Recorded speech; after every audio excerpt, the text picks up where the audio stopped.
Coach, sorry for the music in the background, but I was looking at stats and James Akinjo's game log, and he hasn't had a game where he had 0 turnovers since he was a freshman at Georgetown. What did you like about the way he played tonight, and specifically taking care of the ball? Well, I thought this was James's best game since he's been with us here at Arizona. 8 assists and 0 turnovers from the point guard position. You know, that means that you're in total command of the game and you're making your teammates better. But he also was 7 for 14 from the floor, 20 points. And I thought he really defended on and off the ball, played with a lot of energy. And it was great to see him and really our team respond from our game against Stanford. None of us really felt good about how we played in that game. And Stanford deserves a ton of credit for how we did play. But we weren't the together, hard-playing, unselfish group that this team has been throughout the year. We let our guard down. Not sure why or how it happened, but we just were not good in those areas. And look, with the way our team is, the way the Pac-12 is, if we're not at our best, we're not going to be very good. But I think on the contrary, when we are really playing together as a team, playing both sides, defense, offense, you know, I believe that we have the ability to beat any team on our schedule. And tonight was one of our best performances, and I thought James led the way. Coach, last time you mentioned this would be your guys' 4th game in 10 days. How do you evaluate your team after a letdown game last time and then being able to bounce back today? Well, it's not just 4 games in 10 days. It's playing your rival in the Pac-12 2 times in 4 or 5 days. That's very, very hard. Very, very hard. A lot of emotion, a lot of energy that you give to being ready for those games, especially the way the first game was played and how it ended. It takes its toll out of you. And, you know, for us, on the heels of that, having Ben Mathurin go down, it's hard. Ben is a very talented young player, and we would not have played him against Stanford if he would have if he wasn't, or he would have put himself at further risk. But when you don't practice, you don't go through shoot around for a large period of time. None of us really felt he would be able to play, including himself. And then he plays. There's some things that are going to happen in that game that aren't going to give you a good feeling. So we had that as part of this 4 games in 10 days. But I'm happy for our guys, proud of us that we bounced back, and we really need some time. We need some time away. Our guys need to rest. Terrell Brown and James Akinjo are playing a ton of minutes, practicing every day, and I think it's really going to be good that we don't play our next game until Thursday. Was that? I was wondering if you seemed like you took a long time to come out here. I didn't know. Sometimes you do have an extended conversation with them. I didn't know if that was sort of an effort you had to reset things and maybe emphasize that things went well today, or what was that all about? Yeah, a little bit of both. We have a big trip coming up. I think it's to encourage our guys to stick with their COVID protocols. Still out there.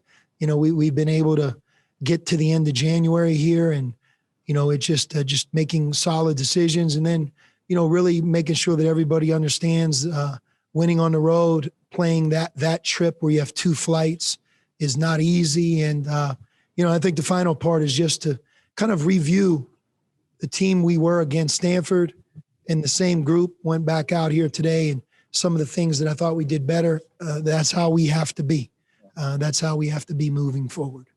Yeah, Sean, on the TV, the commentator said that you had maybe told them, I could be wrong with this, that this may have been the most important game of the season so far. Was that true? And if it's true, why was that? It was true, and the reason is because of really how I think we all felt, but especially how I felt leaving the Stanford game. I mean, we had a lead under the 8-minute media timeout of 5 points. We went out there and we just got smashed. We just broke down, we gave in, and we just had a kind of a selfishness about us across the board that's not going to allow our team to be successful. And keep in mind, we have a lot of young players, a lot of new faces, and you could have the greatest team chemistry and the best team in the country. There's going to be those weeks or those games where, things happen. And I think it's more about how you handle it, how you can bounce back, how you can address it when those things happen so that they don't happen again, or we can fix some of the things that we saw. So I didn't know how this would go. On top of that, this is our fourth game in 10 days. I didn't think we had the energy the other night, but we did have the energy tonight. So what does that tell you? Probably tells you that we were guilty of some of these things that I'm referring to, as opposed to we were just too tired. We had enough. We just didn't get the job done. So you mentioned how many minutes Terrell and James are playing. So how big will it be to have Kerr back next week, and what can fans expect from him? Well, it'll be really, really big to have Kerr back. I'll caution everybody, especially you guys, because you cover our team.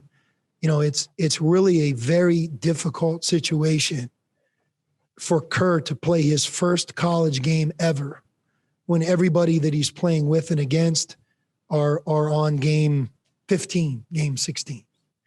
Especially in the middle of the season. I mean, we're going to be in February. We're on an away court.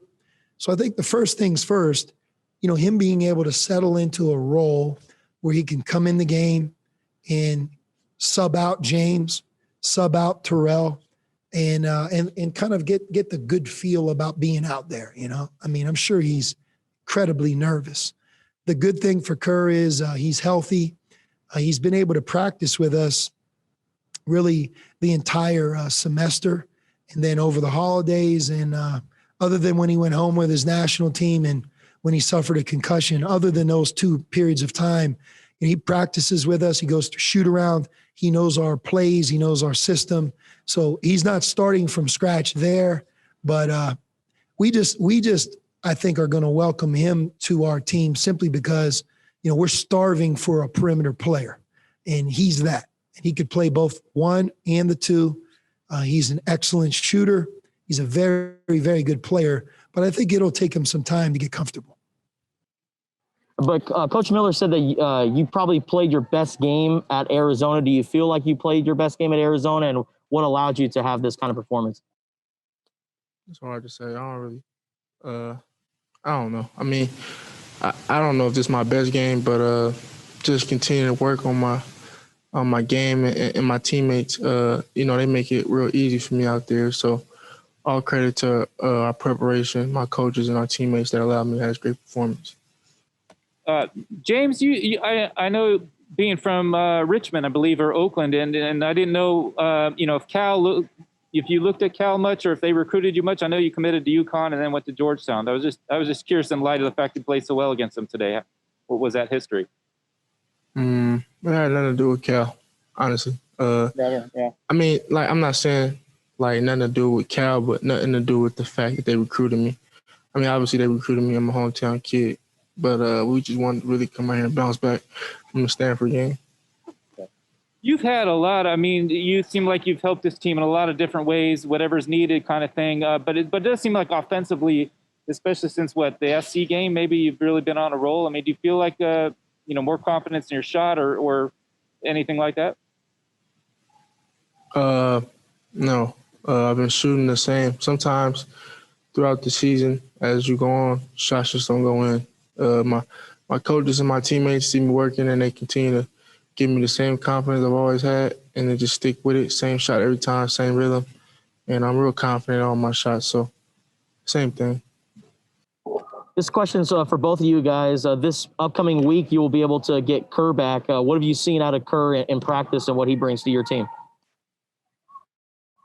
I think he really does a great job is just getting everybody involved. It's another guy who plays hard, brings energy to the team, and he moves the ball really well, so he gets everybody engaged.